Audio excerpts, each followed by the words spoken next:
Leviticus, the third book of Moses, called Leviticus. Chapter 1. And the Lord called unto Moses, and spake unto him out of the tabernacle of the congregation, saying, Speak unto the children of Israel, and say unto them, If any man of you bring an offering unto the Lord, ye shall bring your offering of the cattle, even of the herd, and of the flock. If his offering be a burnt sacrifice of the herd, let him offer a male without blemish. He shall offer it of his own voluntary will at the door of the tabernacle of the congregation before the Lord. And he shall put his hand upon the head of the burnt offering, and it shall be accepted for him to make atonement for him. And he shall kill the bullock before the Lord, and the priests, Aaron's sons, shall bring the blood and sprinkle the blood round about upon the altar that is by the door of the tabernacle of the congregation. And he shall flay the burnt offering, and cut it into his pieces. And the sons of Aaron the priest shall put fire upon the altar, and lay the wood in order upon the fire.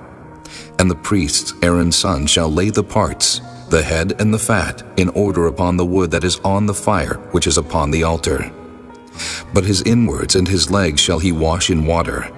And the priest shall burn all on the altar, to be a burnt sacrifice, an offering made by fire, of a sweet savor unto the Lord. And if his offering be of the flocks, namely, of the sheep or of the goats for a burnt sacrifice, he shall bring it a male without blemish, and he shall kill it on the side of the altar northward before the Lord.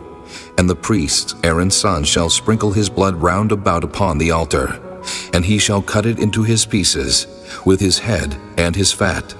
And the priest shall lay them in order on the wood that is on the fire which is upon the altar.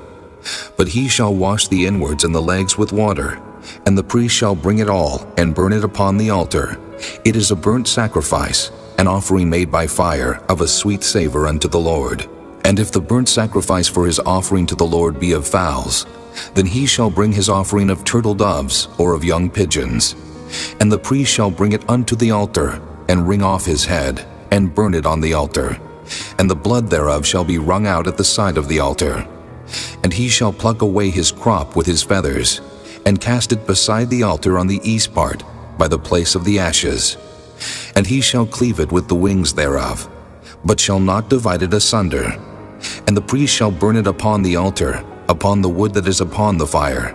It is a burnt sacrifice, an offering made by fire, of a sweet savor unto the Lord.